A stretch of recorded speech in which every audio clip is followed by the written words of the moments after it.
Hudson Auto Works is conveniently located off of Highway 29, 812 Post Street, Greensboro, North Carolina. Our beautiful 15,000 square feet facility is home to 21 highly trained professionals offering used car sales, collision repair, automotive detailing, and the best customer service you won't find anywhere else. Visit us at www.hudsonautoworks.com or call us at 336-772-0685.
Well, it's the start of a new year, but also a new season for eNASCAR here tonight, folks. And the long road towards $100,000 begins for these sim racing drivers from all over the globe as they take on the high banks here from the beaches of Daytona at the World Center of Racing. And this is race number 1 of round 1 for the eNASCAR qualifying iRacing series on FTN. Good evening, folks. I'm Jason Rockfell, and alongside me is my fellow commentator from FTN, Alexander Barderas, and driver analyst who also happens to drive the number 54 Joe Gibbs Racing Toyota Camry XSE in the eNASCAR Coca-Cola iRacing Series, Daniel Falkingham. And boys, these guys are gritted up. They are ready to go. Technical difficulties aside here, man. This is the start of a new season here tonight for these guys. Alex, how do we feel like the pressure is on all these drivers here tonight in Split 2?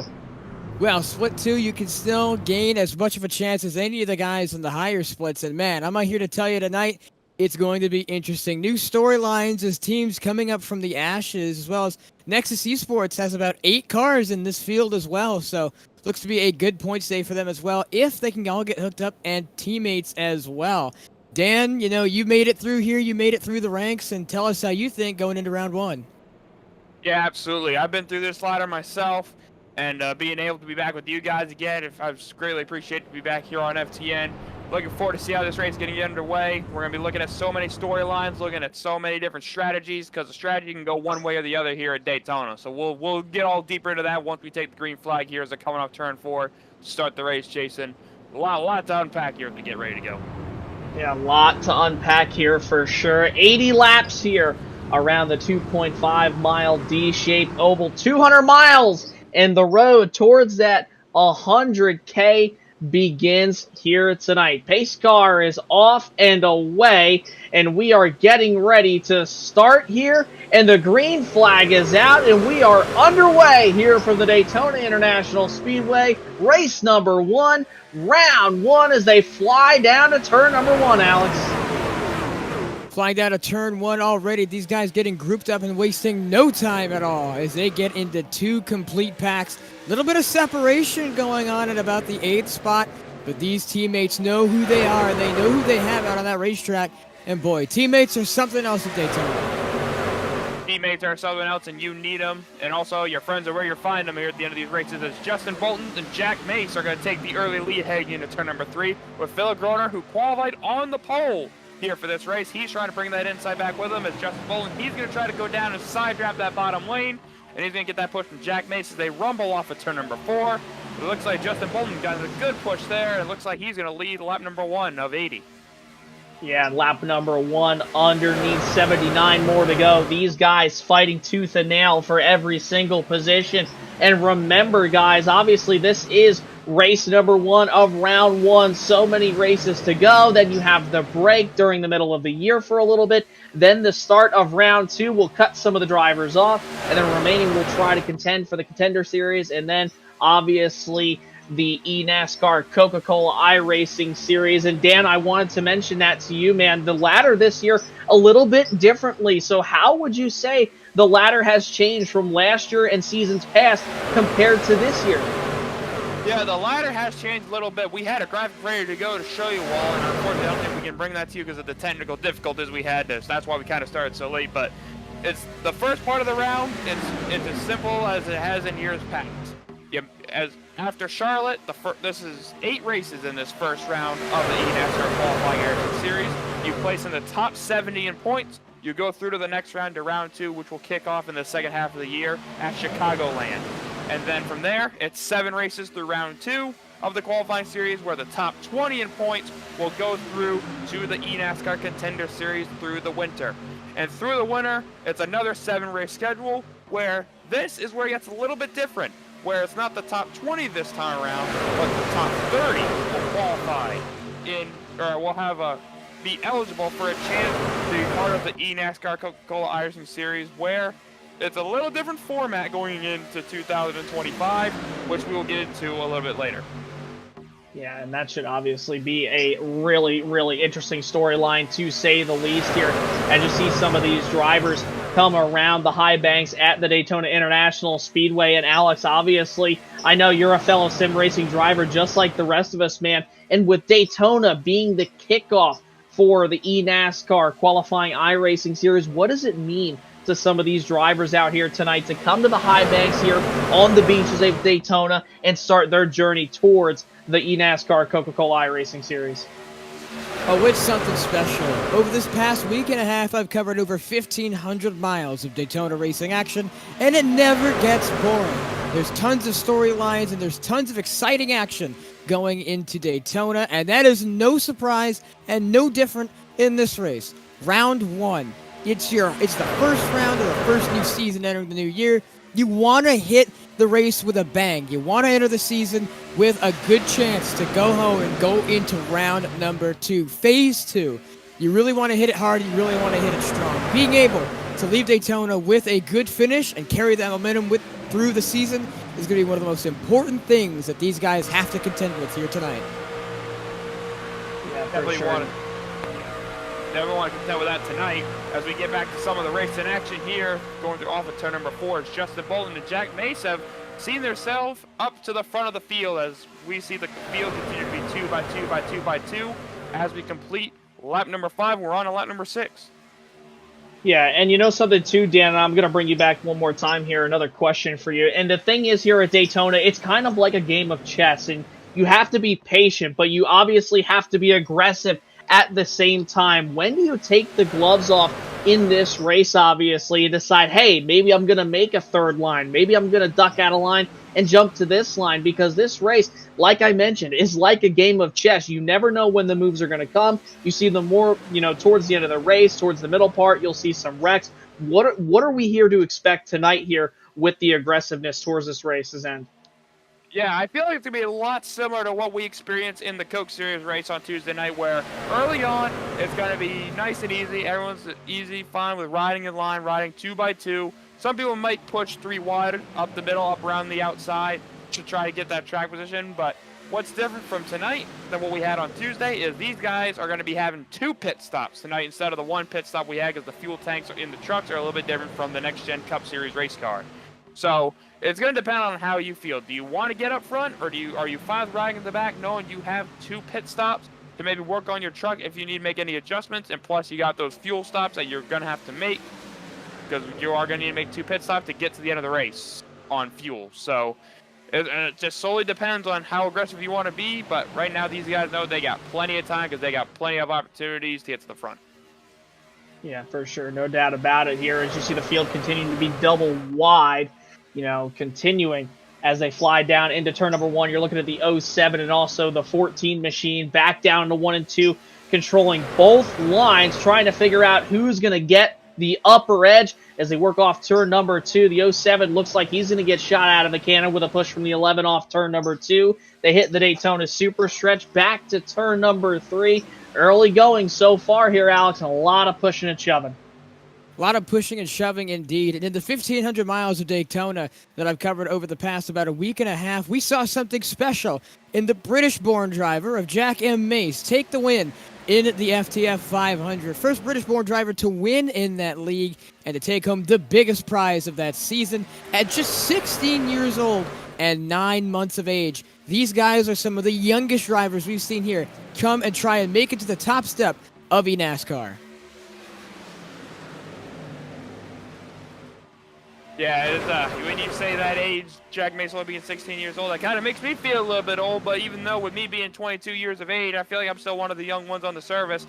And then you say ages like that, it kind of makes me feel a little bit old. But anyways, Jack Mace has had some pretty good Daytona success, like you mentioned, over the past weekend, winning the FTF 500 and then following it up with another solid run in the Podium 500 on Sunday.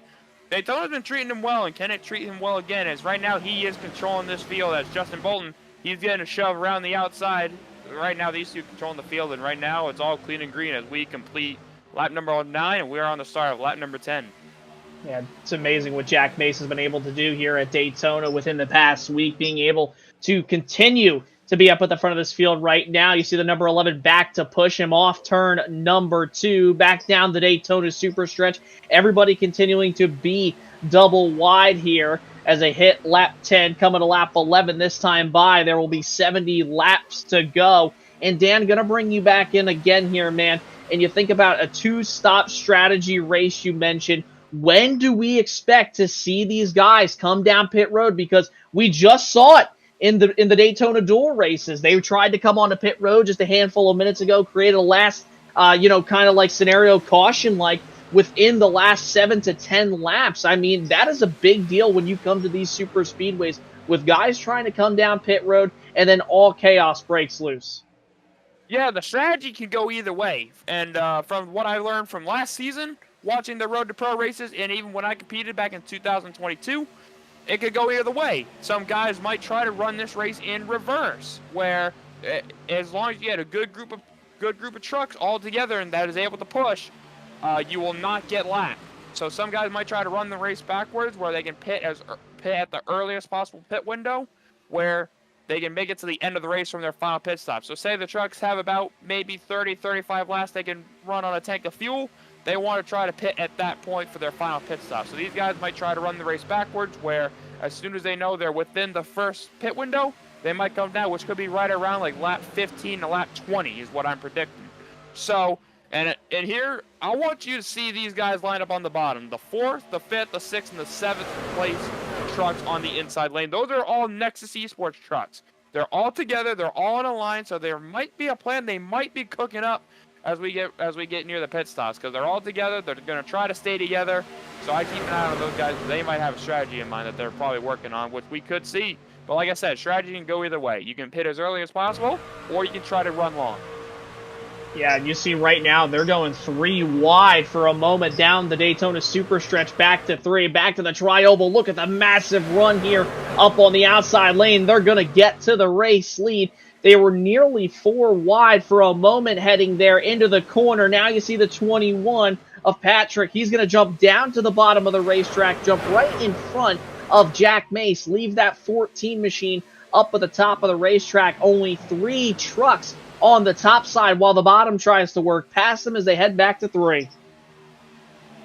Yeah, these guys are sure getting dicey now, as this lead pack of about 6 cars in this group here have really started to know that they need to work together. All the Nexus Esports guys are lined up on the bottom as well, and these guys up here know what they need to do to come home in victory lane as this pack starts to bunch up.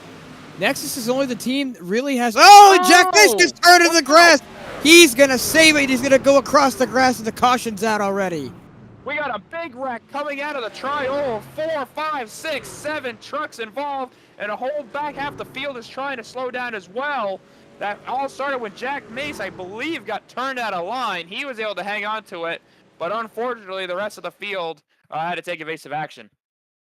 Wow, massive wreck going through the Tri-Oval. Lots of drivers involved here, and we're going to take a look at the race replay all the way back to the Tri-Oval, and it all started with a couple of guys getting squirrely, getting out of line, and you saw Jack Mace right there. Looked like they were coming through, and then all of a sudden, everybody just checks up here. Oh, no, and the 07 machine just goes right through the grass and takes out a lot of drivers right there, Dan. And, Jason, I hate to be the bearer of bad news, but this was a fear a lot of people had coming into this race, because it's been something that's been happening all week through Daytona races and just plate racing in general. Jack Mace goes to push, I believe that is Gitter in front of him, and there's a netcode hit where it just shoots him backwards right into the field. And this has been a continuing issue that has been happening in plate racing all week. And it's a fear a lot of people had coming into this race, and unfortunately it is struck here in the second split, and unfortunately that just tore up a lot of good race trucks, and it's just something you really hate to see. Yeah, for sure. Obviously, so early on into the race, and now Alex, with these drivers having an incident this early on, how do they overcome something like this? We just saw half the field get taken out in a wreck due to, some pushing and shoving going through the Tri-Oval. You don't get a lot of opportunities here at Daytona, to come back from a mistake like that. But if you're a driver who was involved in that, what more can you do to try to make the best out of your night? Well, as unfortunate as it is, everyone behind about the 10th position really was caught up in that. There was about nowhere they could go. And the problem with that is that these guys are now going to be on basically damage prevention. You don't want the night to get any worse. The first caution, a first available opportunity you're going to come down pit road. That's exactly what these guys are doing. Get all their damage repaired. And you want to get as much damage repaired because, there will be another caution. It's Daytona. There's no way that this race goes completely green again. But the more damage you can get fixed early on, the more of a chance you have at getting up through the field once more. So really for these guys, it's just about damage prevention. You don't want your night to get any worse. Not off to a great foot, but these guys have another 70 laps or so to turn it around, and I'm sure that about a good majority of these guys who think their nights are over, I can tell you right now, I don't think that's the case. Yeah, a lot of people getting trucks repaired. And don't forget, the trucks have the new damage model, which was implemented at the beginning of round 2 last season. So these guys, if they're able to get most of their trucks fixed, they should be right back up to pace, but they might be still hampered a little bit. So we'll see how much damage these guys can get fixed, but it looks like 4 tires, full tank of fuel for most of these guys. Just getting full service here under the first caution flag. So now we'll see where the strategy goes from here. Yeah, and obviously Justin Bolton, your race leader right now in that number 14 machine, as everybody comes off the pit lane here and back to turn number 3. And this is the thing, you don't want to see an early incident like this happen. And we all thought coming into this race tonight, it was either going to be probably some strung out long green flag racing, or there were going to be some wrecks scattered out throughout the race. Definitely did not expect one, I'd say, probably, Alex, this early on to the race. And now these guys are probably going to be racing an entirely different race, knowing what they just dealt with a handful of laps ago. Well, any Daytona race, you don't want to open up with an immediate wreck, because then that, can start the question of do cautions breed cautions. And with this is the second split field, we have a lot of guys in here who have accomplished incredible things on iRacing. But, you could be a well-established driver, but it comes down to human principle as well. You're up there leading the race. You want to get the win really badly. You start to turn into greed. You really want to get that win. You'll do whatever it takes. But then doing whatever it takes, do you make a mistake? Do you go for too much? And so that's what these guys have to contend with, and these are what these guys have to deal with. They have to know that they still have a lot of race left to run. We're only on lap 17 out of 80. These guys have basically another 3/4 of the race to run. They are nowhere close to the end. And most drivers would try to think of this as a minor scuffle. Now, looking back, that was a huge wreck. There's nothing to take that, nothing to say about it. But you don't want to let that cloud your night completely. Yeah, there was a wreck. Maybe you got into it. Maybe you didn't. But that's behind us now. We're already a couple laps later. Let's try and focus on the rest of this race. Let's try and focus on the future. There's still going to be multiple rounds later in the year. Let's just try and leave Daytona in one piece in a good points-paying position.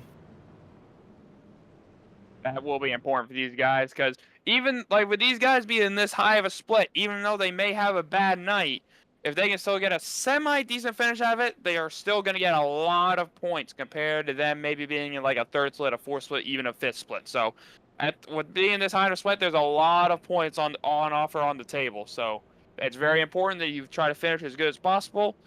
And I believe you also have one drop week during the season as well. So try to take advantage of a lot of other guys falling out, try to get the best finish possible, and then move on to the next race. Yeah, we're getting ready here to come back to the restart. Obviously, you see that number 14 of Justin Bolton just kind of riding around down at the apron, probably just trying to save. Yeah, I was going to say, trying to save just a little bit of fuel with obviously the caution coming out that early on, but now he's going to travel back up onto the racing surface above the double yellow line, and we are getting ready to go back racing here as the pace car is in this time by Justin Bolton, who's been up at the front so far for the entire race that's happened. He'll lead him back to green, and the green flag is back out. He's got no help really to his rear bumper right now. Now he's got the push as they head back towards you, Alex, in turn number 1. These guys charging as hard as they did in the opening laps of this race under our first restart. And there you can see Nexus teammates split up on 2 different rows. You may think this is a bad idea, but I've seen this all throughout Dayga Week and especially at Daytona Week. You get 2 teammates up there leading both lanes, you have total team control. You can manage both lanes with teammates communicating with each other, and you control your own destiny when it comes to seeing how the race will play out. Blocks going aside, if you can manage both lanes correctly, you can really control the field. Absolutely, and Justin Bolton is doing that with a push from Hamilton Algabuze down on the bottom. And then you got Patrick Gitter getting a push, I believe that is from Steele Langford, on the outside lane. 2x2 throughout the rest of this field as Justin Bolton has led that lap. As now we start lap number 19, they make their way back to turn number 1. Side by side, the front 2 rows even. They're double wide, about 6 rows back. Yeah, lots of pushing going on here as they come off, this time off turn number 2, right past that little blue commitment cone. Now the outside lane starting to kind of prevail on that bottom lane. That's kind of being forced back just a tiny bit. And remember, too, the more trucks you have in a pack, the faster you're going to be as you see this outside lane continuing to be the line to be in here at Daytona, coming off turn number 4, still side by side for the race lead as they head back to the tri-oval. Yeah, these guys are being aggressive already, which you would have seen, from earlier in the race. You would have thought that, being a bad omen, that they had a wreck and a caution on lap 12. No, these guys haven't touched. They haven't lifted off the gas at all. Still double file and making these moves to try and stick. But right now, everyone's kind of staying in line. Being aggressive with pushing is interesting after what just happened as they try and make a third lane. Doesn't look like they're able to. That was the 21 up top as well. They weren't able to try and make that move. But right now, this pack up front really means business. Yeah, getting a big push from that outside lane. That is Justin Bolton continuing to lead the bottom. Then Patrick Gitter, he's continuing to lead that outside lane. It looks like he will lead at the stripe this time by. So give that lap to Patrick Gitter as we complete lap 20. We are a quarter of the way through here at Daytona in race number 1 of round number 1 of the eNASCAR qualifying iRacing series as they hunt thunder on back to turn number 1. Gitter leads Justin Nose ahead of Justin Bolton. Yeah, and Gitter, he may have led that time by, but I'm sure that Justin Bolton is going to get another surge right here down this back straightaway with help from behind, but the outside lane continuing yet again to surge out ahead as everybody goes double wide. Now Patrick Gitter going to jump right down in front of Justin Bolton for the race lead. He clears them as they head back to 3. It's the two of them out front clear until you get back to the third row where they're side by side, making more momentum happen up at the top of the racetrack, back to the tri-oval this time. And back to the start-finish line this time. Steele Langford, I believe, yes, he did get that lap led by only 1/100th of a second over Patrick Gitter. And he's back to turn number 1 as he's getting a shove from David L. Brown, who I think barely just avoided that first wreck. He was running around the 7th, 8th position when that first caution came out. He just avoided the mess. Always a big prowess on super speedways, and now he's up front trying to get to the lead as he pushes Steele Langford clear, and now he's trying to go to the inside to make a move. Langford blocks that off down to turn number 3 as they're going to lap the pole sitter, Phil Groner, through turns 3 and 4. So Steele Langford and David Brown, they're going to try to get that bottom rolling on the inside. Big blocks and big moves happening already. We saw some aggressive blocking earlier, and now we see it again to the move to the bottom side lane. Steele B. Langford takes the lead over David L. Brown and Patrick Ginter as well, the man in third, that 21 Team Conti machine, as now these two will try and lead the field away to hopefully another win of the eNASCAR Road to Pro qualifying iRacing series, as these guys pushing on that inside lane. And we've seen different lanes be powerful here at Daytona. We've seen the different ways and how the package works out. In the next gen, it's usually the top side lane that has the power here at Daytona. And right now, that inside lane with help from the 83 and the 33 in the bottom left corner of your screen, really having to help that inside lane be more powerful now. Outside led by the 95, and it doesn't look like they have the power to contest that inside lane. Yeah, nobody really able to contest on this bottom side. It's funny because the outside lane were the ones catching the bottom lane just a handful of laps ago. They're coming up on some lap traffic right now. Should be no biggie as they wrap around 1 and 2, but that 33 up at the front of this field still able to lead the field. But back down the Daytona super stretch, the outside lane gonna get another little bit of surge of momentum here. Back to turn number 3. They got a huge run here coming back past turn number 3 into 4. Not able to get up to the race leader right now as they head off turn number 4 this time. Off of turn number 4. That is Steele Langford still leading the field. David L. Brown. Those two are clear the top side, but don't look now. Here comes Matthew Boniface around the outside. I apologize if I messed that up, but here he comes around the outside. He's going to have a shot at leading to turn 1 with a push from, I believe that is Derek Heitman around the outside. Yeah, these guys are really trying to make that outside lane work, but without the constant help and push, it doesn't look like it's going to happen. Now, the 76 gets connected with the 95, really strong pushing down the back straightaway. They're going to be even going into turns 3 and 4, and it's going to be a masterclass in pushing. Lays off in the corner, wary of what happened earlier, and knows the possible consequences of turning a man in front of the field.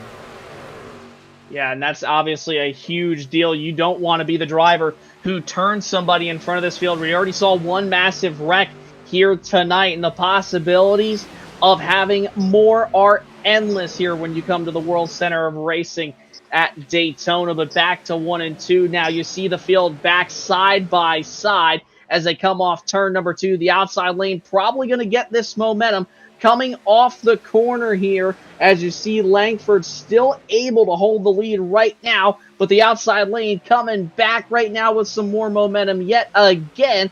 Still double wide as they hit turn number 3, coming back to 4. Coming back to turn 4, Steele Langford continues to lead the way. David L. Brown, he is going to get clear of that top lane. Does he think about popping up to the outside, or is he going to stay inside? It looks like he is going to continue to ride that inside lane, maybe trying to save a little bit of fuel to think about the last pit stop, because I believe with where the caution fell, I believe these guys can make it on one more pit stop. So it's eliminated one green flag pit stop altogether, with all these guys just having to make one more pit stop on the green should we get to that point without a caution.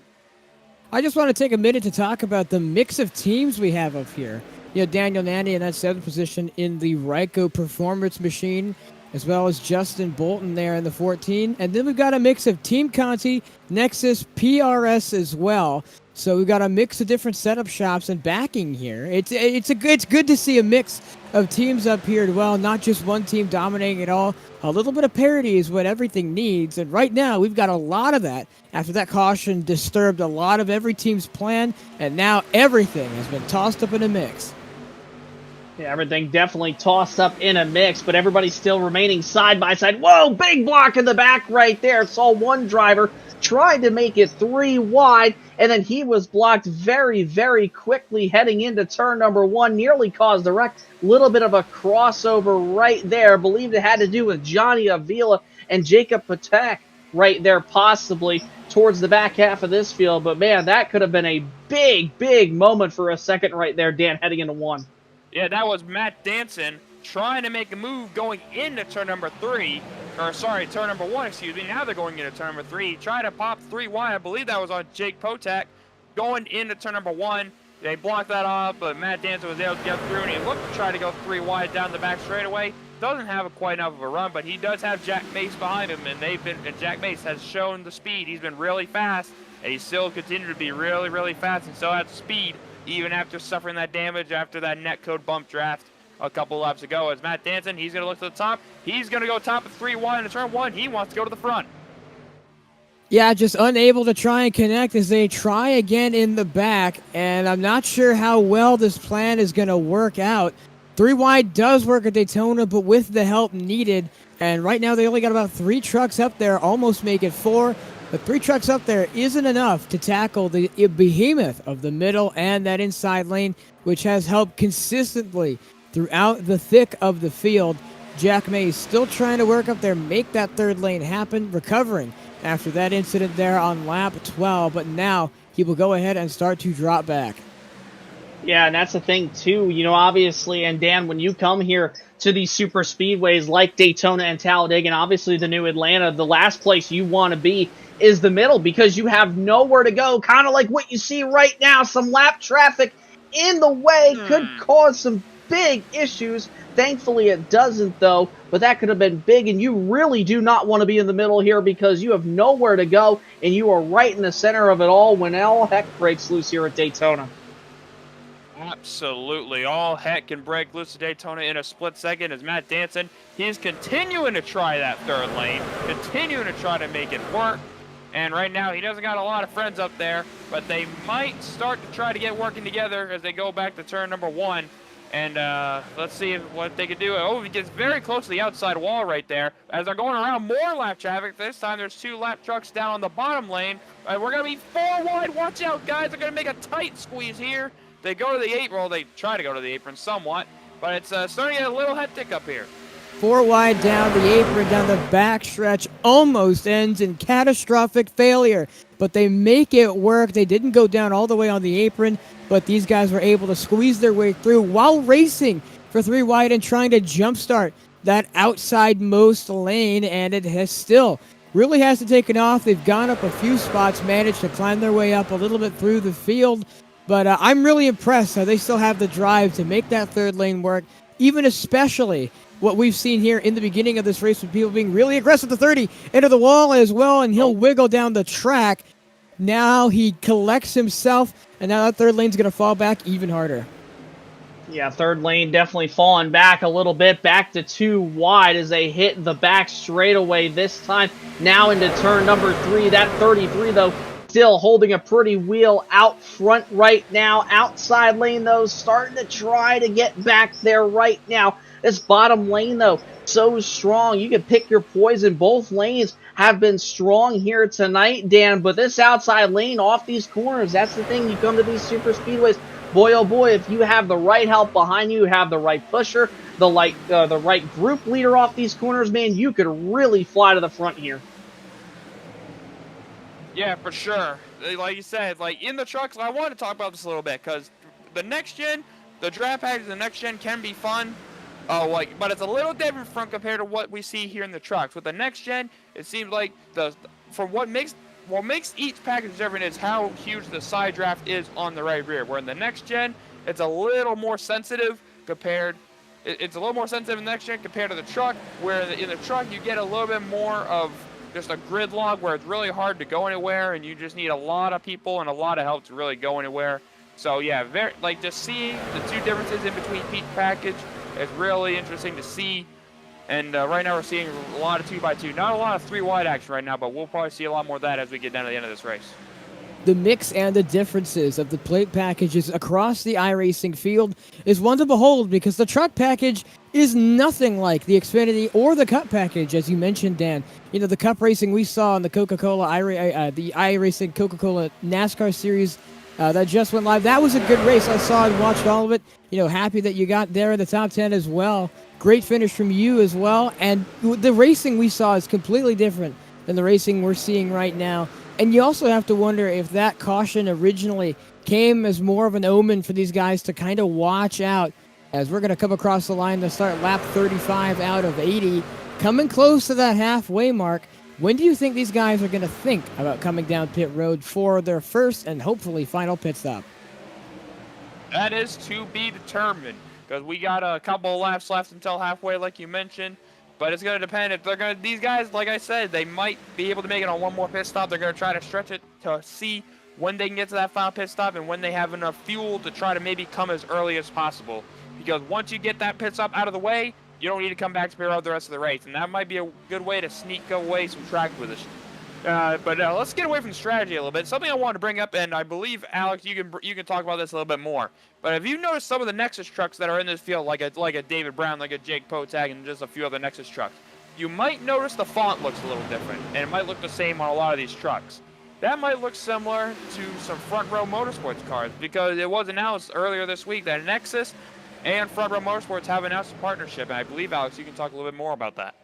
The partnership entails, and it's actually something incredible to see, an eNASCAR team working with a real NASCAR team is something that you see in the higher level and higher ladder of the series, and to see it given to a more smaller team now building themselves up to hopefully be an eNASCAR powerhouse. And it's something very much interesting to see as these guys really were kind of taken out in that first caution there on lap 12. Netcode really not benefiting anybody there, but they've kind of clawed back in the top 10 and 12. 3 more Nexus trucks on the way, and I believe we have some resting in the back half of the pack as well. So these guys really trying to make amends and trying to get back up to the field after what really was, they had everything organized. All 8 trucks were lining up all across on that bottom side lane, and these guys were ready to go. The netcode happens, and that just doesn't really goes, you don't plan for netcode. That's something that you have to keep in mind, but you don't plan on it happening. And so to be able for them to bounce back and come back to now all of them almost being in the top 10 is an incredible effort from them. Yeah, and I mean, the sheer amount of Nexus trucks here tonight is absolutely insane. Definitely some strong power up here towards the front of this field for sure, and also the middle of the pack. And I mean, really just in general, all night long we've seen here as we're just approaching halfway now, just shy of a few laps before lap number 40 to 41, where we will hit 40 laps to go. It has been 2 by 2 by 2 pretty much the entire night. Only one caution caused by Jack Mason, some others. Thankfully, some drivers able to get away. Others not so lucky. But back towards the front of this field now, looks like Steele Langford Oh, trouble! Oh! Got a spin in the back, a turn off the nose. And so far, no caution thrown by iRacing. Believe that's just a couple car spin. And I think we're going to keep it green. Yeah, that was Perrin Hudgens. Perrin Hudgens, I don't know, excuse me for how to pronounce that, but we'll say Perrin Hudgens. He got spun out of line down the back straightaway, but unfortunately, he got spun off the track in a precarious position where iRacing will not throw the caution flag. Unfortunately, he was too far off the racing surface, off the racing line, where there will be no caution called. So he's going to be all by himself for a little while until hopefully he gets another caution. Yeah, and you see the field now, obviously, still able to keep on racing after that tangle. And Dan, it was great to mention that, because that is the thing here in iRacing, is if two or more, obviously, even just one car gets spun out towards the back half of the field, not around anybody, iRacing will not throw an official caution, and especially if it's below the racing line, no matter if there are cars going by or not, no yellow will be thrown. So it's good that we are still racing up here as we got another battle for the lead right here. Here comes the 95 to the outside right now, able to take the lead, slide right in front of Steele Langford in that 33 machine. He'll jump down to the bottom of the racetrack while the outside lane tries to get grouped up. Big pushes right now, and the 76 machine trying to go to the race lead as they head back to turn number 3, while Langford tries to regroup himself as everybody's squarely going through 3 and 4.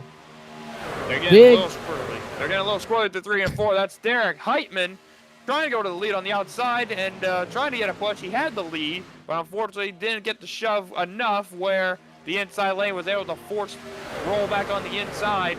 Now they're making their way to turn number 1. Alex, didn't mean to cut you off there, but it's starting to get a little crazy as we have now just completed half distance. No, I don't even blame you, Dan. Things are getting exciting here. Big moves already. Chop down to the bottom for the 95. That's Matthew Boniface going to the lead, and now these guys are going to have to group back up to get that outside lane working, and the 20 is going to push to 76. 33 looked high, but what a strong push that is. Team Conti leads that outside lane, looks to try and take the lead, but the 30 lets off in the corners, and it's going to get reconnected as we come through to turn 4.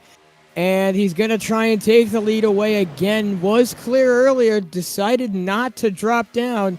And do you think maybe he wasted an opportunity, or was that a strategic team play? I'm not sure. Maybe it just depends on, maybe he wants to stay on that outside lane. Maybe he doesn't want to drop to the bottom yet. Just solely maybe he trusts the guys behind him to give him that push, and he wants to maybe he's trying to work with them to try to get down. Maybe he wanted to bring him down to the inside with him, possibly. It's just we're not sure. Here comes another big run on the outside, which that is a push from Daniel Naney from the Ryko outfit, going down to turn number 3. It's still side by side with the first 2 rows, and also it's 2 by 2 by 2 by 2 for the first. Looks like 7, 8, 9 rows back. Just a high-speed pace lap going on right now. Yeah, and you see Heitman, obviously, he's able to take the race lead away from that number 95 machine. Everybody kind of getting stacked up now on the bottom of the racetrack. Heitman's going to dive it down to the bottom, and for just a split second, they thought about trying to get 2 trucks down there, but it's not happening. Here comes the number 90 machine, I believe that is, up on the outside lane, and he is going to go all the way to the race lead with help there from, I believe that is the 05 machine, coming back to turns 3 and 4 this time by, but the bottom lane still trying to prevail throughout the corners. Boy, oh boy, it is racy right now up towards the front of this field, and we are just over halfway. Just over halfway indeed. As Daniel Naney, he's going to lead this lap. He's getting a big shove from, I believe that is Rocky Boyd, and also Matt Danson. He's starting to come up to the front in that Altus Esports machine as they rock it back to turn number 1.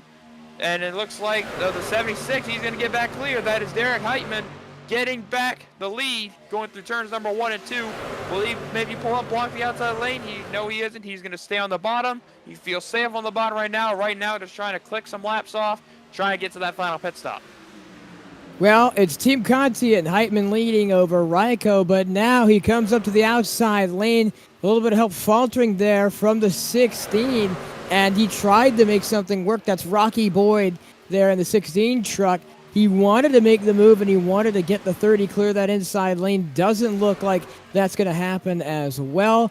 But now, as he comes down across the tri-oval, entering turn number 1 again, he's going to build up that power. He's going to get the temps down. He's going to lay on him in the backstretch and hopefully get him clear going down the back. But now he's got a car length to deal with, as Derek is still leading that inside lane.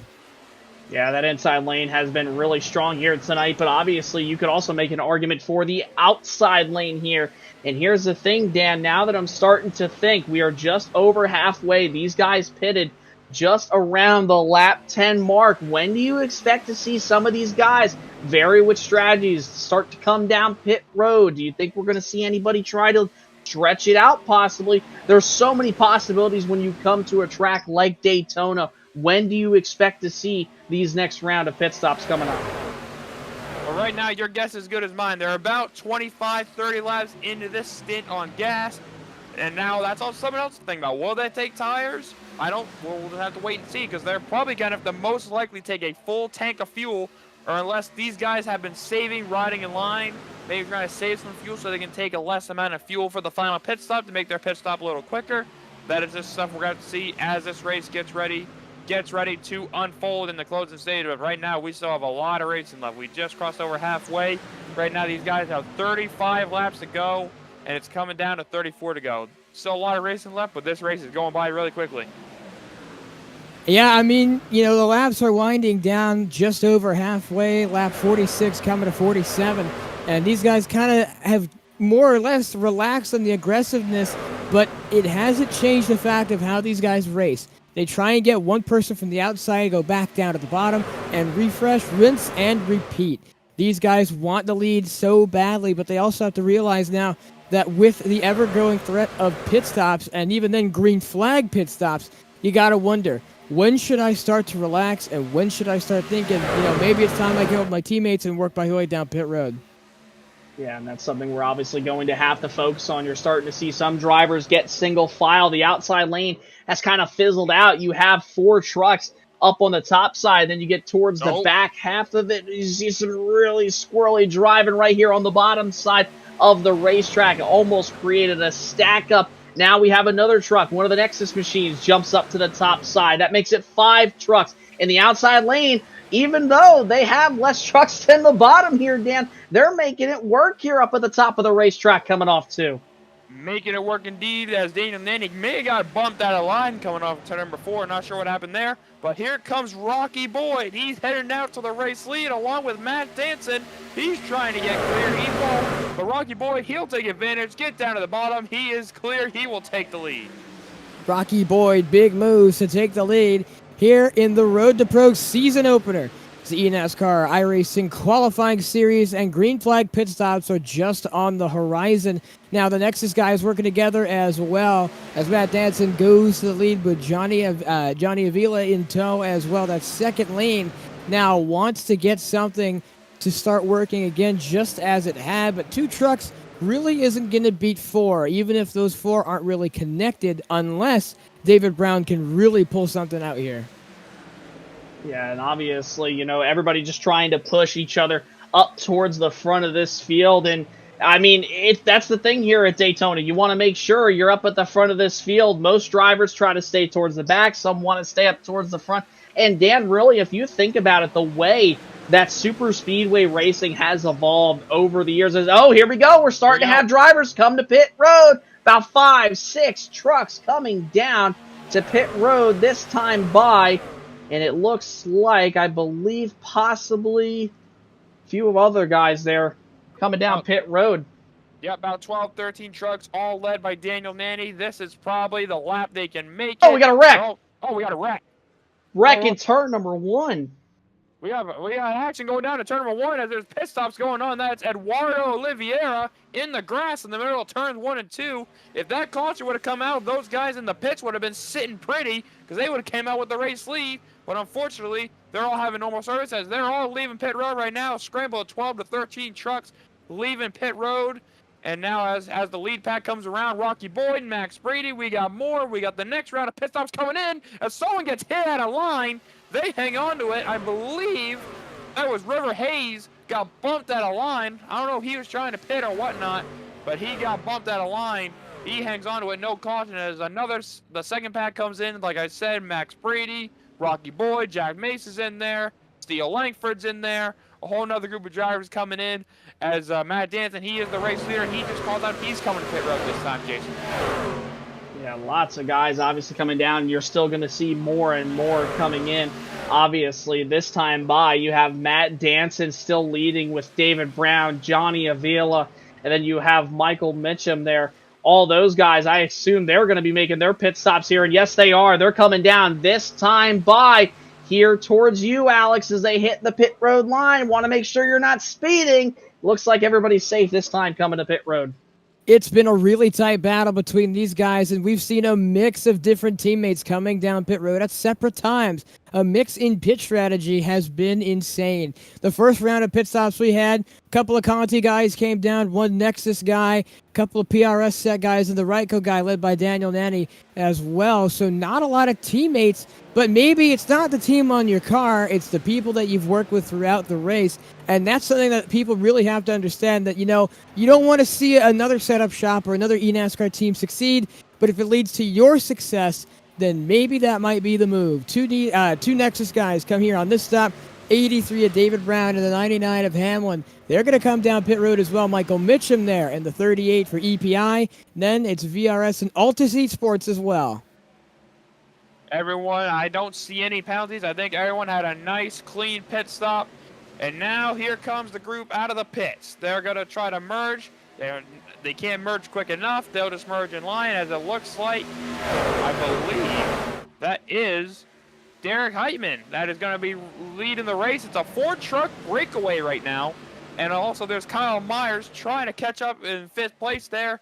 But here comes like that group, David L. Brown, Matt Danson, and others still trying to get up to speed. As here comes Daniel Nanny leading another group around the outside. But right now, solid pit stop for guys like Max Brady, Rocky Boy, Patrick Gitter, and Derek Heitman and Kyle Myers. Those are the first 5 that got out front of this group. And now the pit stops are done. I believe they can all go the rest of the way on gas. It's now a 28-lap dash to the finish, and I don't think the wrecks are done just yet. And now here's the thing, and Alex, I obviously bring this to you, man, because you've been in the situation too. You know, like most of us out here in the sim, you know, who do you pick with as your poison to draft with? You want to make sure you have help behind you. You don't want to be that lone ranger, that lone wolf trying to make stuff happen. As you see right here, the 21 nearly blocks Max Brady all the way to the outside wall. They're going to go 3 wide back to the start-finish line. 3 by 3 for the first 2 rows. Now make it 3 nearly. You want to make sure, Alex, that you have the right drafting help. And boy, oh boy, that dial, the heat, it's cranked all the way up now. Here's we're on lap 54. 3 by 3 for the lead, and we've seen some insane moves in what is hopefully going to be the last stint of the eNASCAR Road to Pro iRacing qualifying series here from round 1 at Daytona. And I absolutely agree with you. You really have to know who you want to work with for the rest of this race, and you really got to know who is it that you can trust. A lot of these Nexus guys are starting to get side-by-side in lineup as well, but now we've got Team Conti, we've got Altus, we've got ERS, we've got EPI, we've got a mix of different setup shops. Everyone's humble-jumbled, and that's the one thing at Daytona that no matter how good your team is, you cannot stop jumbling from eventually going to happen. As we went 3 wide, a lot of guys started to get mixed up as well. But now here comes that outside lane, and Max Brady going to try and make something work as well. Lap car, Nexus Esports on the wall. Going to try and use him as a pick. They're going to go 4 wide down the backstretch for that second row. Everyone's going to slide by, and it's going to work out just fine. But now we've got a real battle for the lead here as Rocky Boyd doesn't leave that bottom lane. Does Derek go down the block? No, he doesn't. He has faith in the 21. I will say, I don't think you could even fit a piece of paper between Max Brady and that lap truck around the outside. That was really tight trying to get around the slow truck there.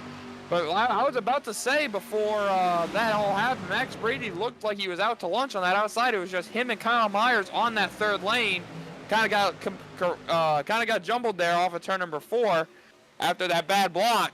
But it seems like that 3rd lane's got some momentum with a few more guys in behind. It's now 3 by 3 by 3 by 3 by 3.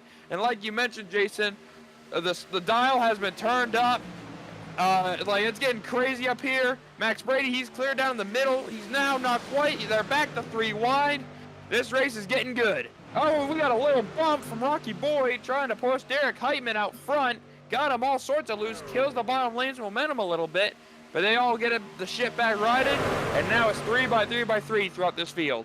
Tell you what, if I was one of those virtual fans up there in the grandstands, or Dale Jr. or Steve Myers, wherever they may be here around the facility, I'd be standing up, holding up a virtual beer, and I'd be cheering and screaming at the top of my lungs, because this is getting crazy up here. The 3x3 racing that we have right now, over halfway, it has been absolutely insane. And if you think about a driver like Max Brady, who's leading that outside lane, he is so aggressive. He has come such a long way in this sim. You think about last season, he had the starts, he had the finishes, was not able to get that elusive first victory, and here he is right now with an opportunity to take that. Oh, we got trouble! Spin in the middle of the pack. Spinning in the middle of the pack. That's a big crash. 4, 5, 6, 7 trucks involved, and the caution flag is going to wave for the second time in tonight's race. That all started when I believe there was just a bad bump from the middle line about around 10th, 11th, 12th place. I think they are all trying to go around the lap trucks on the bottom, trying to get position, and it all just went wrong, as we're going to have to get a look at the replay here.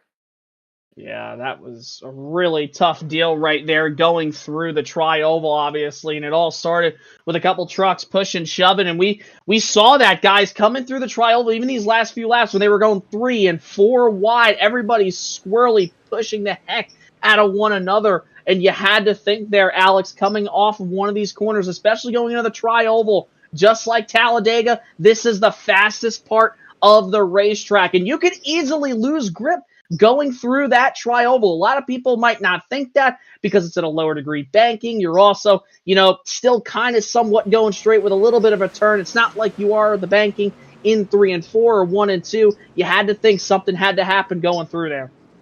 And, you got to wonder. Communication is absolutely key, especially at a plate track nonetheless. These guys were 3 wide, 5 rows back. That's 15 cars all under a blanket. And if one of them misses a call, misses talks, isn't able to communicate with the rest of the field, all of those people under a blanket are going to get wrecked. And that's exactly what happened there. We had a spin in the middle of the pack, and that just led to colossal domino effect from about, I think, 9th on back, and that will shuffle up this field again.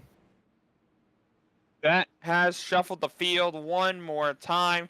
And like we talked about earlier, these guys, I don't think, have to come back to pit road at all. So this is the opportunity for them to save maybe a little bit of fuel in case we do get to an overtime situation. We do have 3 green-white checkers that we can use if needed. So if these guys, they might have to save a bit of fuel to make sure they are good to go for overtime. So we'll have to wait and see what happens. But I appreciate y'all watching here tonight on FTN. We started with a little technical difficulty, so we're not able to show a lot of the stuff we were hoping to. But right now, I hope you all are enjoying the stream, enjoying some second split action of the first race of round 1 of eNASCAR qualifying series action. And Jason, it's been a really good show so far. Yeah, it definitely has been a really good show, to say the least. You think about it, in just a few weeks' time, 2 weeks actually, we're going to be back at it again here at the same time for split number 2. And this time, obviously, these guys are going to be going to Sin City. They're going to be going to the Las Vegas Motor Speedway for 100 laps on February 29th. That should be a fun show. The trucks always put on one heck of a show, whether it be real or virtual. That should be a fun one. But I tell you what, Alex, we still got a race here to settle. We're going to be restarting with just under 20 laps to go. Who do you like so far? We've had a mix of drivers up here towards the front of this field. Everybody from drivers, obviously, like Max Brady. We've had Rocky Boyd. We've had Patrick Gitter, Michael Mitchum. A lot of the same guys who we've seen up front have stayed there, but there have been a few mix-ups towards the front here and there, man. Who are you liking here for these last 20 laps coming up? Well, what I like now so far, obviously Max Brady was on the charge in that outside lane, and he led it for a good majority, and he almost took the lead off that. So definitely, some of my hope is with him as well. But then we've got Derek Heitman up front as well. He's been leading both the outside and the bottom lane. Well, now is the middle because they got that third lane working as well. So he's been leading that middle lane as well as the bottom, and he's looked at absolute control. Hasn't bobbled once, and he really has control on both those lanes. But don't count out Rocky Boyd, a man to have great success on the plate tracks as well, in prime position to come home with an eNASCAR iRacing Series victory here. And let me tell you, I'm sure the nerves are tingling for these guys up here in the top 4. Oh, yeah, it's going to be a heck of a battle. Something I want to bring up real quick is Jake Nichols, who was involved in that crash. He managed to get through it just fine, but unfortunately, he did get spun through the pits or got punted through the pits trying to avoid that wreck. And unfortunately has a black flag he is going to have to serve under this green flag. So not an ideal situation for Jake Nichols, and just an unfortunate situation where you get through, even though you spin through the pits, unfortunately, that's considered an unsafe pit entrance, unsafe pit exit, whatever you want to call it. So he's going to be, unfortunately, going to have to serve a black flag when we go back to green here. So Jake Nichols had a rough night, but it's only getting a little rougher here as we get down to the end of this thing.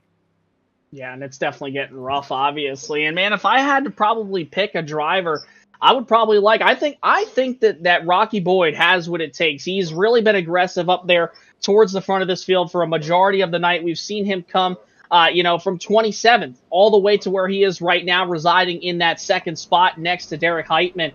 I think he has what it takes in that beautiful silver and blue number 16 Silverado. I really think he has what it takes. I personally just believe in him. I think he's got some great help around him. I think that number 16 machine could very well be getting ready to probably take a checkered flag here tonight, possibly, Alex. You know, like I said before, Rocky Boyd been a mix around the different iRacing leagues and been dipping his toes in the professional side of iRacing as well, now showing his feet fully here in the iRacing, the eNASCAR qualifying iRacing series. And let me tell you, I've seen this guy at the plate tracks, and I'm really excited to see what he can do here in these last 20 laps leading up to the finish. Leading up to the finish, indeed, as we are getting ready, Jason, to go back to the green flag. Derek Heitman, he's been up front for a lot of this race. He's been very fast in that Team Conti machine, but keep an eye out for Rocky Boyd. He's up on this front row as well. A lot of big challengers coming up to the front as we're going back to the green flag. 19 laps to go when Barney the Flagman will wave that green flag, and these trucks will come storming by. This time, the iRacing sedan pace car makes the left turn. They're in the restart zone. Green flag is back out, and Derek Heitman gets a great restart right there at the line. He's got help from Patrick Gitter right behind him as they head back to turn number 1, with the pack closing up on both the inside and outside as they head into turn number 2, Alex. These guys rocketing away again. A great blinding restart. We haven't had any restart issues. Everyone getting away cleanly and with a lot of force. And these guys really have started to move out through this field. And here comes Rocky Boyd with the help of Michael Mitchum on that outside lane. Really trying to make something work. That inside lane has about 3 cars strong. But let me tell you, once this outside lane gets rolling, and Max Brady peeking to that third line as well. So these guys are eager to get going. Yeah, talk about that restart. That's 2 Team Conti guys that did start on the inside of Patrick Gitter and Derek Heitman. So I think they all tried to time or try to calculate that restart, which they did well, but they all chose to stay on the inside lane. So that's all good and in there. Because Rocky Boyd continues to lead that outside with help from Michael Mitchum, And behind him, that is Matt Danson in the Altus machine. They're all trying to get this outside lane back going as we now have 18 laps to go here at Daytona. Rocky Boyd getting a big shove down the back straightaway from Michael Mitchum of EPI. And Rocky Boyd is not going to quite get clear in the 3 that remain side by side. I tell you what, guys, people are taking notice of what Max Brady and those others behind him up on the very top of the racetrack are doing. We just saw the 81 there, who's 4th in the middle line, or rather the outside from the bottom. Think about jumping up. He's not going to be able to have the opportunity. Brady gets to his right rear quarter panel, nearly gets to the 30. Now the 30 machine jumps up to the top of the racetrack. This is going to put the 38 and the 16 through the sucker hole, possibly as the outside lane is making a hard charge, while the 76 of Derek Heitman continues to lead the bottom. But the question will be, Alex, will he leave it as a 16 puts a big Rocky block on the Boyd. 30? Rocky Boyd moves up to the third lane, an aggressive move, and you can see the shockwave that's sent out through the rest of this pack. And he'll now start to fall back as well, getting left for dry on that outside lane. But now he has Rocky Boyd now has Max Brady right behind him, looking to hook him up for the rest of this race. But now Michael Mitchum there in that leading that outside lane. He's got help behind him as well. And this outside lane looks to recover after that. And they look strong as well with help coming in from behind. Not a smart move by Rocky Boy, trying to not only try to go block, but that was really late, and plus also just killed all what the third line had. So Rocky Boy pulling a move like that, he was running second, leading that front row, and now he's dropped all the way back to outside the top 15. So not a good move there in my opinion. Well, I would just try to stay in the middle. If that third line cleared you, then so what? You could try to maybe push whoever clears you, get that second line back moving, but all he did was just kill the third line momentum, and now he just gave up all his track position this close to the end of the race, which is really not what you need. And here comes this outside lane. They got to try to make up that ground that they just lost, and they're already passing about 2 trucks up at the top of the racetrack. Meanwhile, back up here towards the front, Michael Mitchum and Derek Heitman still battling for this race lead, while the 28 machine jumps up to the top in front of the 30 and the 17. They're now going to make it 3 by 3 by 3, many rows deep here towards the back half of this pack, and even the middle. Things are getting dicey now as we're just at 15, coming to 14 laps to go this time by, and the 38 machine still leading, and they're going to be 3 wide for the race lead here, Alex, coming off turn 4. Michael Mitchum received help there from the Altus driver behind him, and it doesn't look like it's going to be enough as this outside lane is coming with a hard charge now to the lead. Travis M. Manning takes the lead over River Hayes. They're going to swap back now as it's a Ryko dip down to the bottom as well. Daniel Nanny is going to hedge out the lead right now. Michael Mitchum pushing him in tow. Max Brady looked to have made that outside lane work. Going to have to get it restarted now as he has 1 driver in front of him and 2 behind, but they're dropping back at an alarming rate. But now it's the 30 and the 38 of Michael Mitchum on that outside lane right now, trying to make push come to shove. But Derek Heitman is still pushing that bottom side lane, and it looks to be a great push as well, as River Hayes is still our leader on that inside lane. Daniel Nanny gave a heck of a shove to Travis Manning on that outside lane a couple laps ago, and he got clear of the middle and said, nope, I'm done pushing you. I want to go take the lead, and he has done just that. He is now up front, leading with now coming to only 13 laps to go, but right now, River Hayes, he's right now pulling out front of that bottom lane, trying to take this race lead, and he does. He is clear of that outside lane, but Daniel Nanny, he's going to get a push from Michael Mitchum all around that outside lane. They're going to be back to side by side. It's 2 by 2 for the first 5 rows, and it's 3 wide behind them.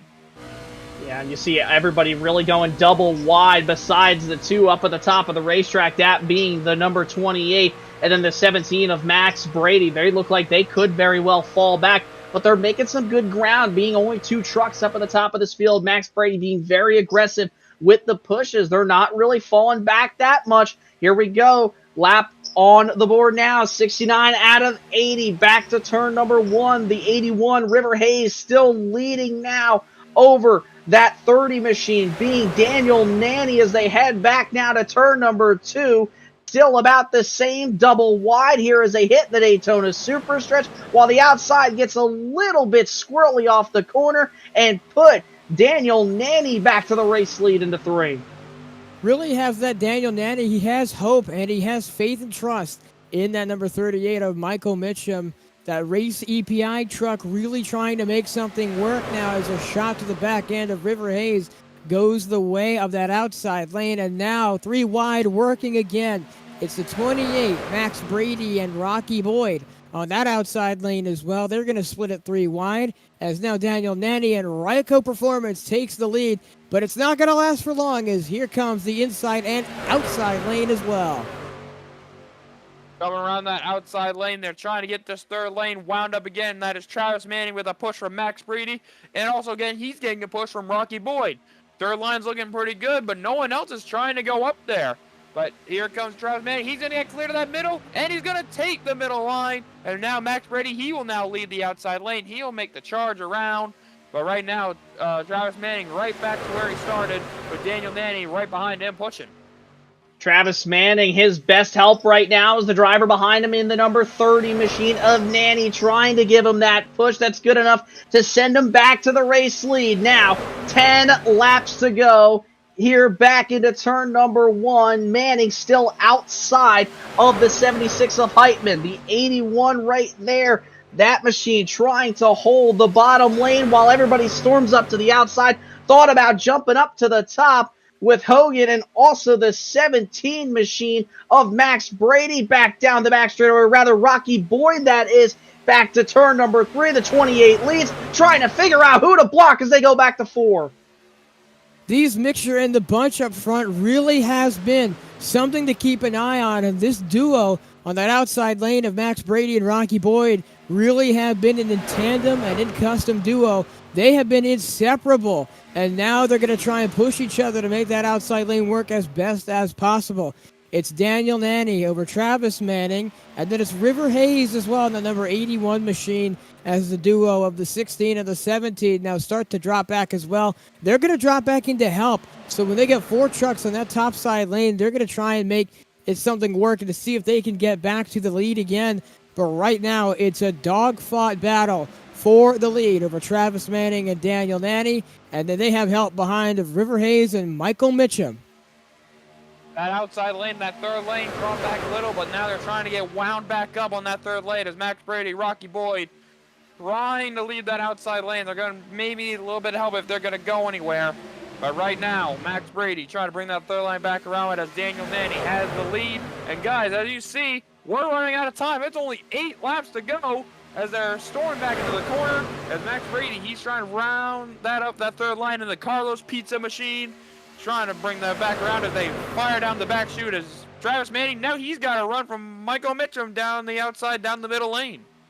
Nobody has tried to be up at the top of the racetrack quite like Rocky Boyd and Max Brady tonight. They have another, maybe even 4 trucks possibly trying to get back to the outside lane, but they are indeed, Dan, running out of time coming off turn number 4. This time by, there will be 7 laps to go. This time from the World Center of Racing, it's all Daniel Nanny in the 30 machine up at the front of this field. River Hayes and also Derek Heitman, your top 3. The 81 of Hayes, he'll jump up to the top side. He's got help from Travis Manning as they head back to 1 and 2 this time.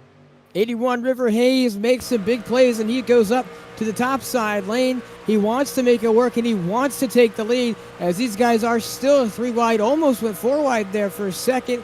Can the 28 push and clear the 30? No, but here comes Michael Mitchum, Max Brady, and Rocky Boyd all on that outside lane. They're 3 trucks deep and 3 trucks strong, hoping to make something work. And that 81 of River Hayes looks to be strong, leading that middle lane. But these guys are going to go 3 by 3 for the race lead. These people have been stronger than ever in that outside lane. I have faith because they look to be really strong as they go back into turn 1. Back to turn number 1 with 6 laps to go. Michael Mitchum with a push from Max Brady. He's getting the third line to work. But River Hayes, Travis Manning, Matt Danson, all trying to get that middle lane to shove again. But look at the run from Mitchum around the outside by Max Brady. Mitchum is clear. Does he choose to go down? He's going to stay on that high lane. Will he drop to the middle? He's going to stay as Max Brady. Ooh. He's going to ditch Mitchum. Brady to the middle. He's going to take that spot away. Now he leads the second lane with a shot at this thing as they're coming around turn number 4 with a push from River Hayes. 5 laps to go at Daytona and split number 2 of the eNASCAR qualifying iRacing series. Mitchum caught absolutely sleeping. I'm sorry to cut you off, but oh, we have trouble. They get sideways. They're going to be 4 wide. They saved it. Going through turn 1, Mitchum had a chance. The lead was caught absolutely sleeping. And now Max Brady leads that middle lane, but has no chance to fight against that inside as 2 trucks. Tandem up to the top, pushed by that 17 machine, and Daniel Nanny has been left for dry as the 83 gets shuffled back. He's going to slide up David Brown. gets split 4 wide on the apron, and now Max Brady cuts back down to the bottom. He's going to exit turn 4 with a chance to lead this race again.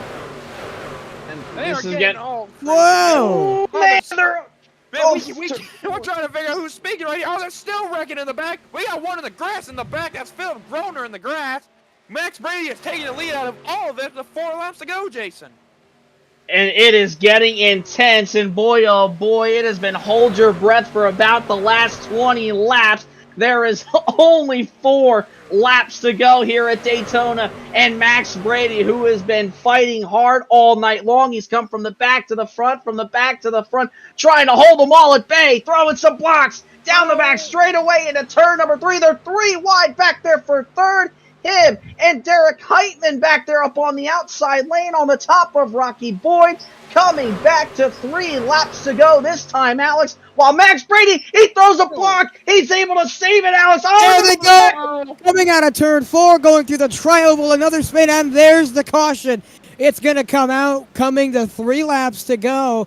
And man, what we were building up to what was going to be an exciting finish, and we're going to use the first of our eNASCAR overtime, first green-white checkered, and man, you almost couldn't see it coming. 1 spark and 1 miscommunication, and there went the field. We're going to have a nice look at the replay right there. Dylan Pettis was the one that got sent around, got the worst end of that entire deal right there. But a whole lot of melee here, Jason, as we're probably looking at the replay right now. But what is that one thing that Kyle Busch said that one time? It doesn't matter how long you can push because it's going to be a green-white checkered. Yeah, I think it was something like that. And you know something, too? I mean, this really all started when they were coming out of turn number 4, Dan. And obviously, you saw everybody get really squirrely. You saw the 16 machine try to go through the middle. And then Max Brady gets tagged by the 30 machine. And then while all that's happening, everybody's just trying to figure out what lane they're trying to file out into. Then the 28 machine got turned around in front of the whole field. Max Brady, at the time of caution, was leading. So we are obviously going into our first attempt at an overtime finish here. 1 of 3 attempts, if need be. And gosh, Alex, man, these last 20 laps, I've been on the edge of my seat holding my breath. It has been exciting. We've had so many different leaders up at the front of this field. It's kind of really hard to pick a winner at this moment just with these last 2 laps coming up.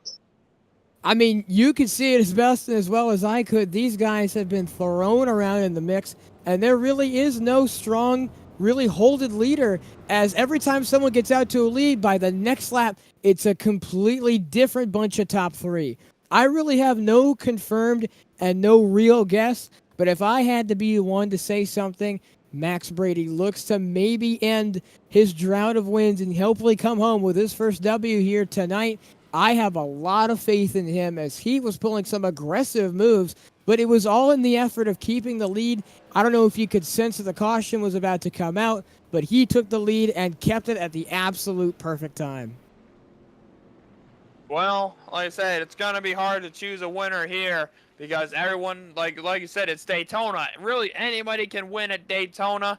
It's just to see who will have the best amount of luck when we get to the end of this thing because, like I said, we got 3 GWCs to use up, so it's going to be very interesting to see like how many, if we're going to go through all of them, if they're going to have a clean green flag finish. We'll just have to wait and see what happens. And you know it's about to get down and dirty here in just a minute because it has given us that iRacing notification for us up here in the session saying the race will be extended for a green, white, checkered finish, and that is what we're going to see. Remember, 3 attempts at overtime if need be. And I mean, really, guys, I'm still going to stick to it. I think Rocky Boyd is good enough. He's been beaten up. I mean, he's been right in the mix the whole night. And if there's anybody who's been more aggressive than Max Brady, it has been Rocky Boyd. I said it about 20 laps ago when we went green. I'm sticking with it. I think Rocky Boyd here, Alex, gets to victory lane because he's been the only one following Max Brady, and he's been the only one daring enough to take those daring moves up to the top, down to the middle, all the way to the bottom of the racetrack. I think Rocky Boyd, Alex, is the guy who gets the victory lane here when this is all said and done. And I got to agree with you here, but I really do have hope that Max Brady, he is in prime position. You really can't get anywhere better than leading a green-white checkered because if you know that you have the skill to try and control both lanes, and you have that confidence, you can absolutely try your best to control the lanes. And yes, in the catbird seat and being second at Daytona is one of the best spots as well. But let's just say Max Brady throws a correct block and he finds himself in victory lane. You know, it's been said that second's a good spot, but once you're in first, you have control. So yeah, coming as they are doubling up here. We are getting ready for the first overtime. Max Brady, Daniel Naney's got a lap on the front row. River Hayes, Rocky Boyd. Rocky Boyd's been very aggressive this race. And then you got Matt Danson that rounds out the top 5 for Alta C Sports. We're really getting right down to the nitty gritty. As we're Jason, we're gonna be coming out to 2 laps to go, first overtime. What do you like? Do you like a particular driver out here you think that you're going to keep your eye on? Do you got a certain pick you want to make? Because right now, it really is every man for himself. Because also, so we have to mention, we've talked about teammates, we've talked about all your friends, but right now, your friends are where you find them.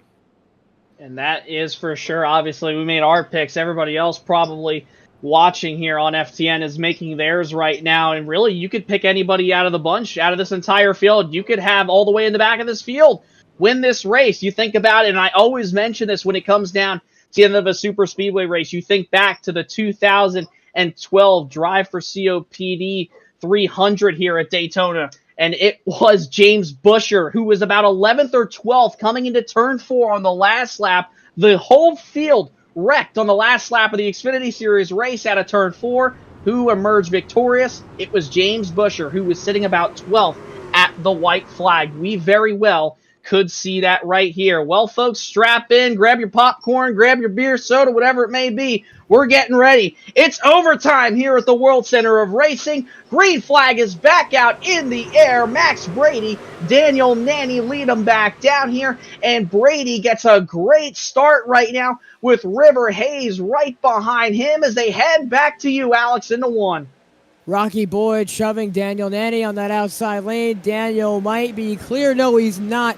Yes, he is now. Just a bumper over Max Brady. Doesn't leave Rocky Boyd. He has that help, and he has confidence in that number 16 machine. River Hayes is going to have to push the life out of Max Brady if he wants him to go anywhere. But that outside lane just looks a little too powerful.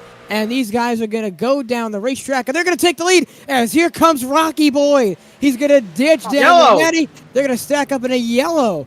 Comes out, and that's going to be our second green-white checkered attempt, going on to number 2 of eNASCAR overtime.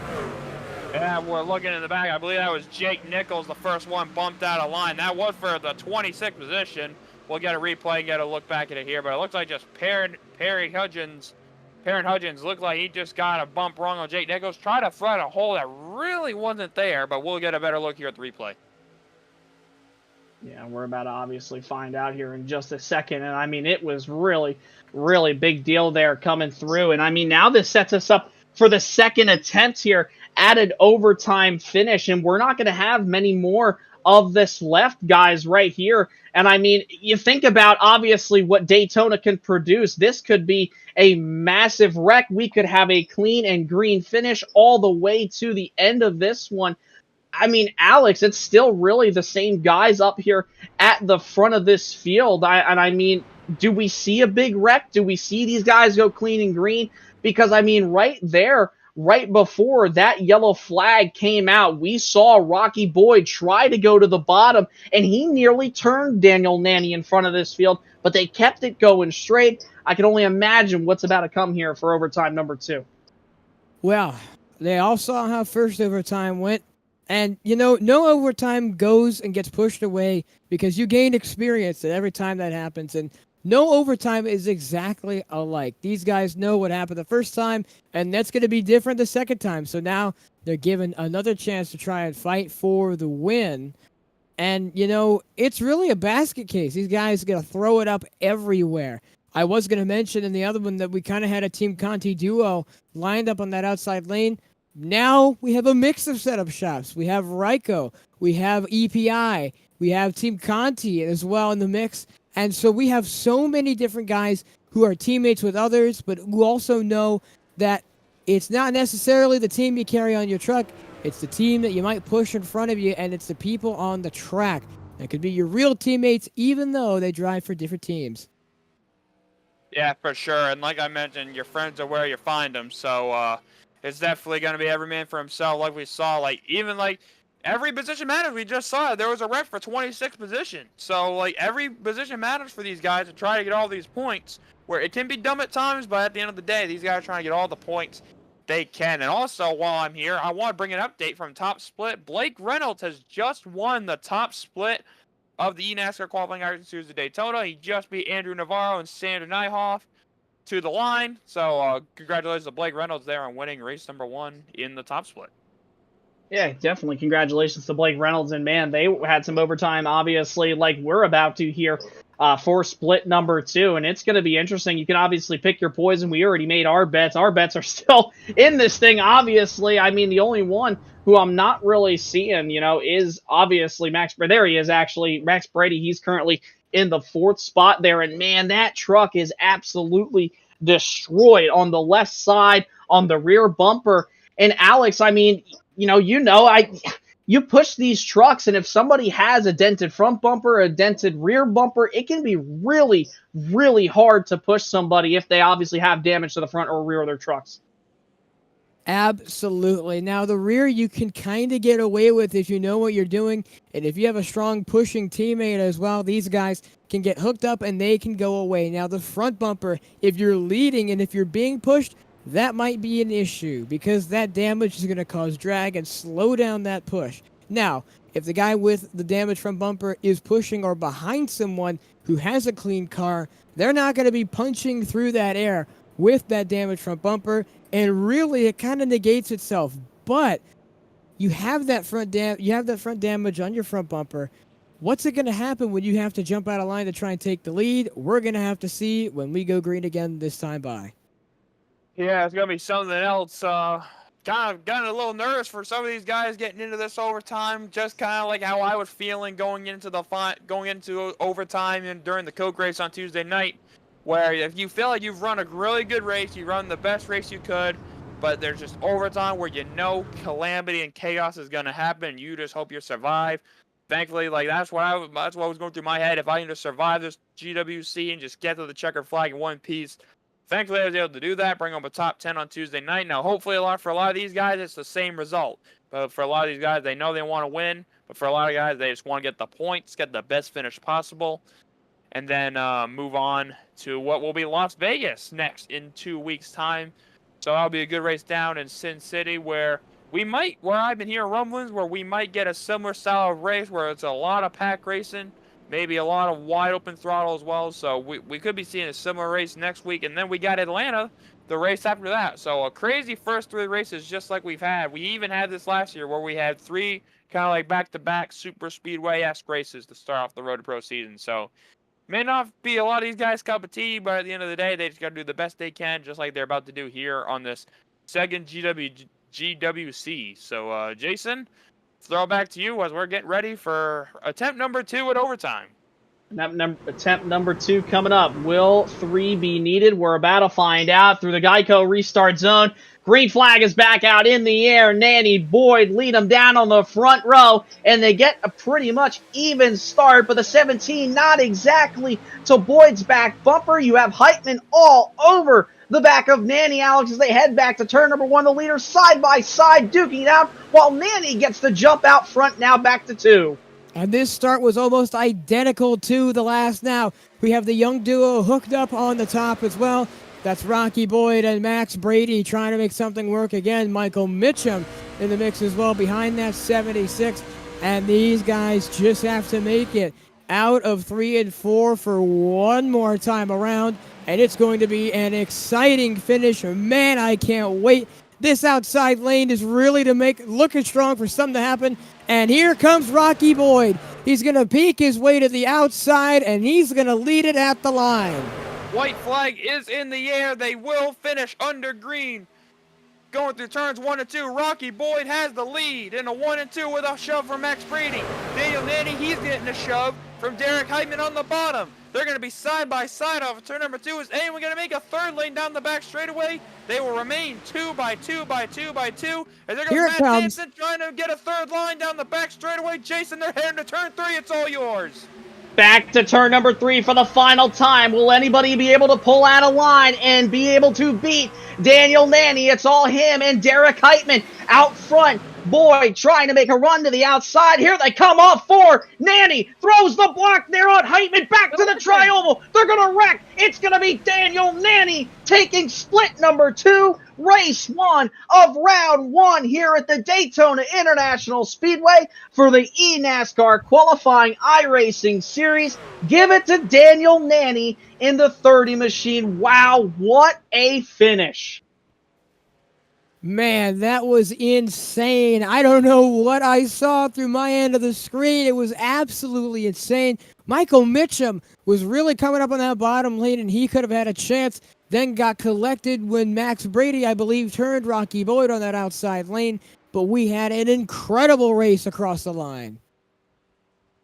Yeah, well, just, you saw Michael Mitchell going through the grass, still gets a top 5 out of it, so good finish there. But yeah, Max Brady just tried to look for a hole in between Rocky Boyd and Michael Mitchum. The hole kind of opened up when Rocky went to make a move. But Daniel Nanny, what a really good block there on Derek Heitman, where Heitman kind of threw him offset everyone else. But thankfully, they all just got crazy. They all had Calamity behind them, which was enough for Daniel Nanny to get the win for Ryko Motorsports, and a great way to open up his 2023 eNASCAR Qualifying Series campaign. Yeah, and it was just so interesting here as we are going to take a look here at the race results. I'll bring it all the way down to the top 10, Alex. Then you got top 20 back to Dan. So obviously Daniel Nanny able to take the win in that number 30 machine, still burning it down here at the start-finish line. Then you have Joshua Balliet, somebody we didn't really talk about all night long, coming home P2. Derek Heitman there in P number 3. Then you have Max Brady, a night of what could have been. He comes home P4. Michael Mitchum was up front all night. He'll round out the top 5. Back down to Rocky Boyd. Got turned coming through the tri-oval there to the start-finish line. Then obviously you have River Hayes, Justin Bolton, Matt Danson, and then right in that 10th spot, Dan Shamoon there. Alex rounds out your top 10. Well, then we go on to some other people. Well, as Jack Mace comes back to 11th, great recovery drive from him. Then we go down to Eduardo Oliveri as well. And, you know, it was pretty good seeing him up there as well. Kind of came into his own there as those wrecks started happening there at the end down to Dylan Peters, and then followed by David L. Brown. And mostly it was a good recovery drive by the Nexus guys as well, as I think all of them had a bit of damage from that lap 12 incident as well. And then obviously preceding cautions don't help.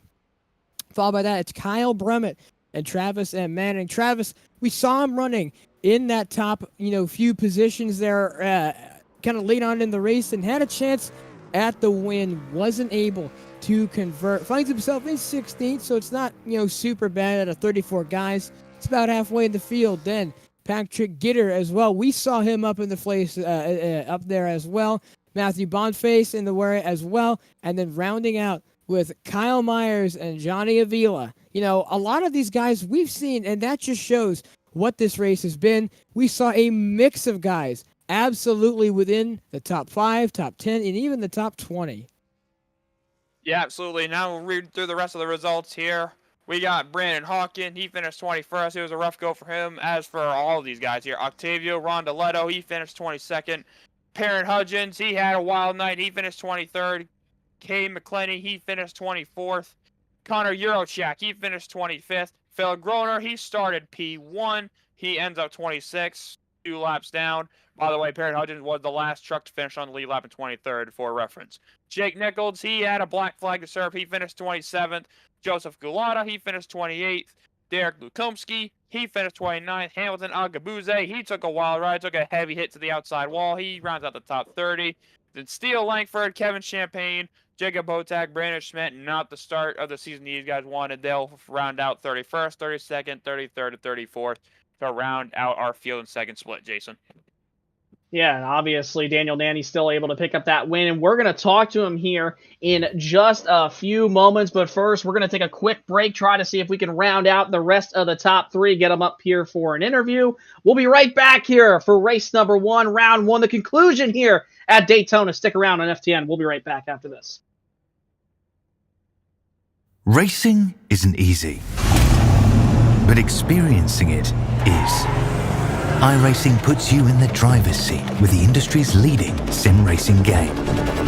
Drive on laser scan replicas of the greatest racing circuits from around the world. Go head-to-head against other drivers chosen by skill-based matchmaking to ensure competitive racing at every level. Compete across all your favorite series. In officially licensed cars engineered to deliver the most accurate driving experience possible.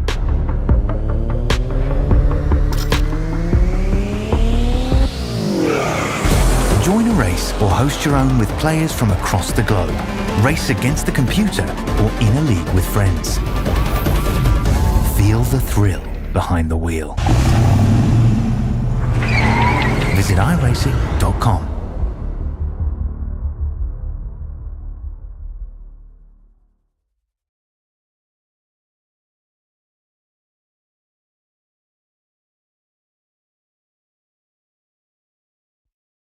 Racing isn't easy, but experiencing it is. iRacing puts you in the driver's seat with the industry's leading sim racing game. Drive on laser scan replicas of the greatest racing circuits from around the world. Go head-to-head against other drivers chosen by skill-based matchmaking to ensure competitive racing at every level. Compete across all your favorite series. In officially licensed cars engineered to deliver the most accurate driving experience possible.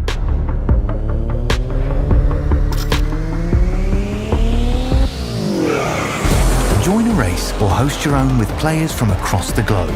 Race against the computer or in a league with friends. Feel the thrill behind the wheel. Visit iRacing.com.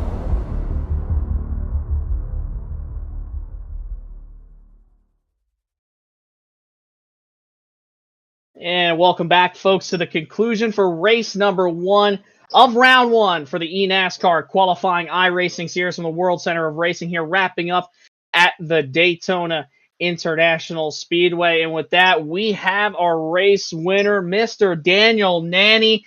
Daniel, welcome to Victory Lane, buddy. How's it feel to win at the World Center of Racing, knowing you just won the first race for the qualifying series here, man? It feels unreal, man. I tell you, I was not expecting to win this whatsoever. And the fact that I was able to make it to the front and win this, it's the best feeling ever. I can't describe it.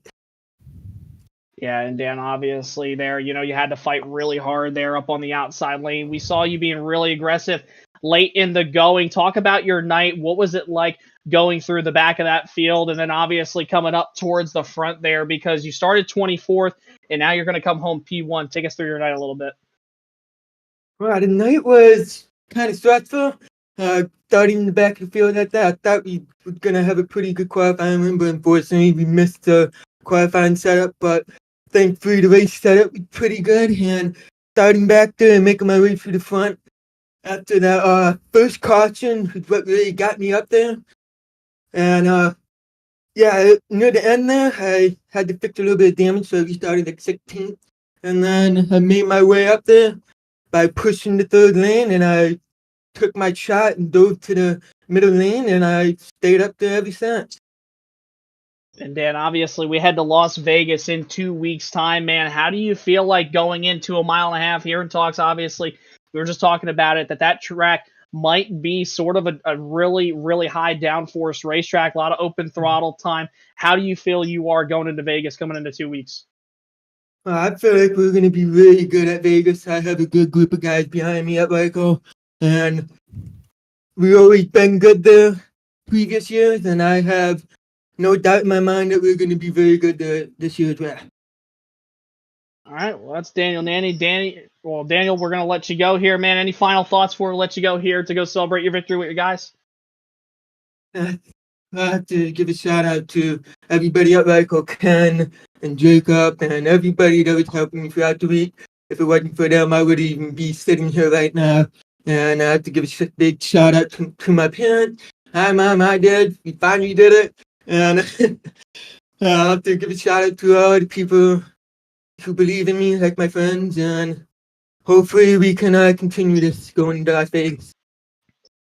All right, Daniel, we'll let you go, man. Congratulations. Celebrate your win, obviously. And that's Daniel Nanny coming home P1 here from the World Center of Racing. And now we're going to jump it over to Daniel Falkingham, who's going to be standing by with Max Brady there in that number 17.